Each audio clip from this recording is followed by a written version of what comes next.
What is up, everybody? Welcome back to another episode of Tactical Pineapple Rides. It has been a minute. It has been decent weather, but I just haven't been riding. I've been busy doing other things. But today we've got a lot to talk about, to catch up on, because, well, let's face it, the most relevant topic of all day, of all week, is Afghanistan. And the truth of the matter is, well, we got a lot to say about the things we're seeing coming out of that fucking country right now. So I'm going to do the vroom, and I'll catch you back on the other side.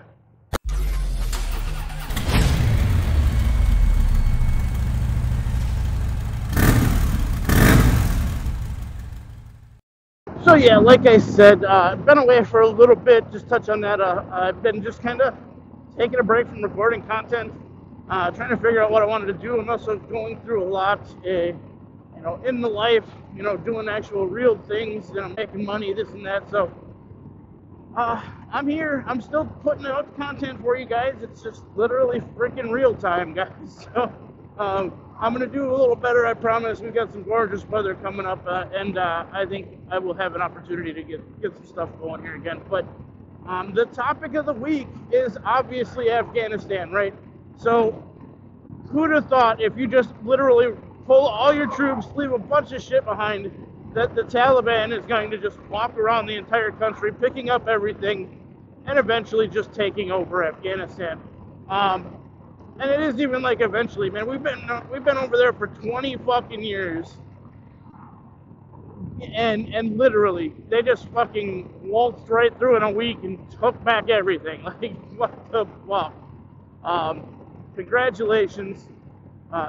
You didn't need to be a military strategist to know this was going to happen, right? It's extremely interesting, though, watching the events unfold. It's really hard for lefties to say, well, America is the worst country in the world, when you literally have people latching on to the outside of fucking jets, trying to escape a country that is in such turmoil right now. Compliments of individuals that are on that side. It's not a laughing matter. It really isn't, and I apologize for that. For the individuals who are over there literally sacrificing their own lives to try and escape the shit that they have fucking literally now are subject to, I apologize. And for anybody who has family members over there, I mean, it happens, guys. Like, we've been there for 20 years. Probably half the kids that are 15 years old or even older at this point are probably half American, because fucking, our troops are our troops, basically. So, but that being said, they're subject now to a regime that is not exactly known for their peaceful fucking, ways of ruling, right? I know they've got spokespeople coming out saying, it isn't us, we are not doing the killing. Well, it's hard to believe that it's an outside actor, but at the same time, I can believe it's an outside actor.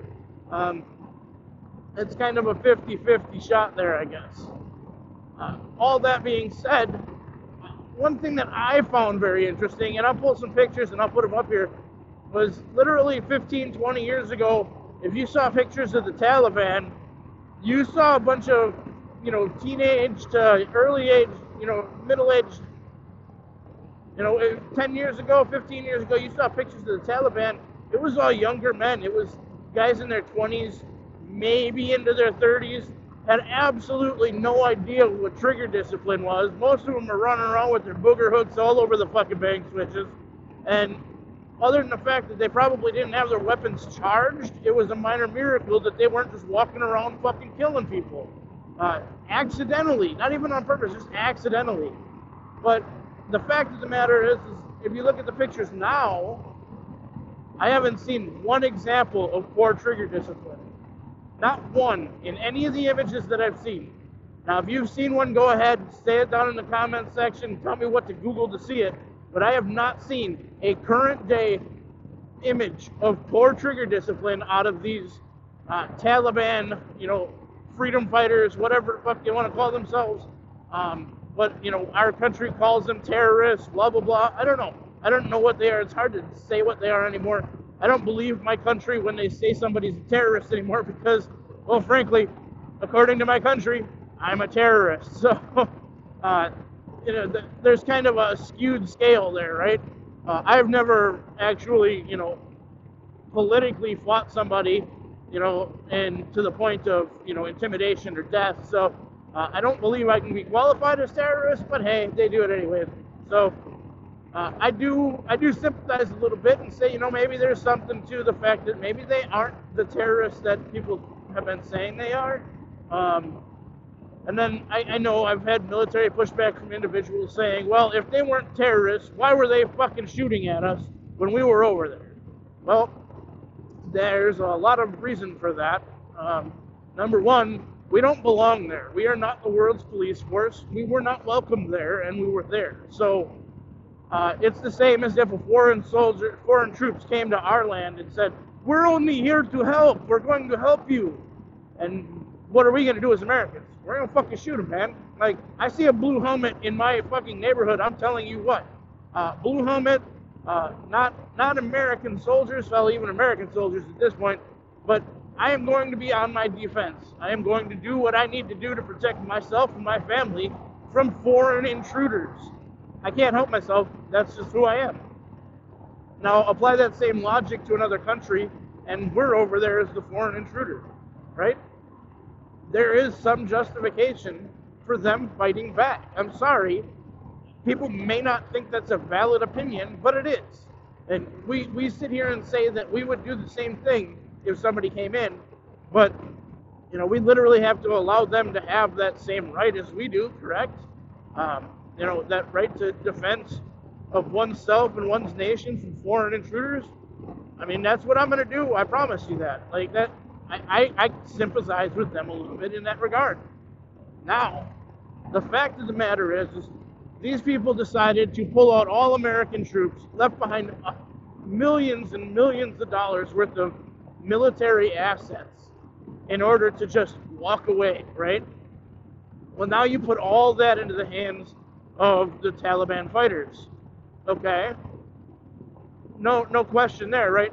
I'm not too concerned. I know that everybody's been up in arms about, well, we left behind drones, they got their hands on those, and blah, blah, blah, and like, well, yeah, that's okay, but I'm pretty sure our country isn't dumb enough to allow, an insecure network to be able to fly a drone, right? We're going to have tracking capabilities on it. We're going to be able to know if they attempt to launch it. If it's assembled, we can literally probably turn it on, fire it up, and fly it right the fuck out of there. So I'm not so worried about the drones.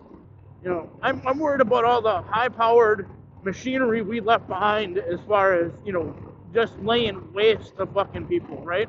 I want to make sure that people are safe. And, handing over an entire fleet of Humvees with fucking, 40 mics up on fucking top and 50 cal machine guns on top probably isn't the best idea.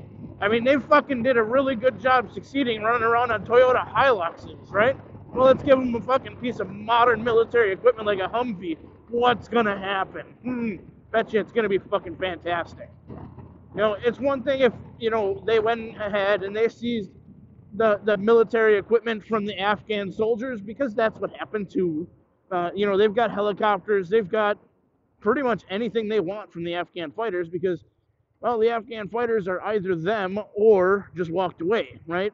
It's pretty disgusting when you think that we literally just left behind billions of dollars worth of equipment. And that's, I'm pretty sure, what it is. I've heard millions, tens of millions, hundreds of millions.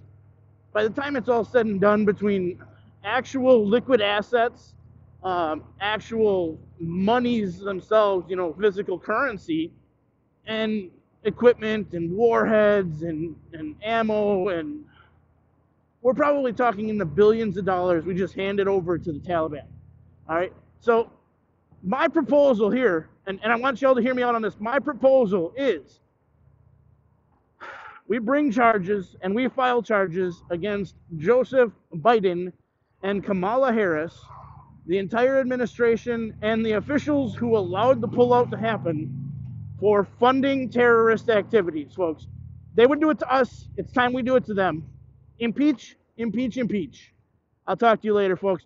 Don't forget to like, comment, and subscribe. This has been Tactical Pineapple. This is Tactical Pineapple Rides.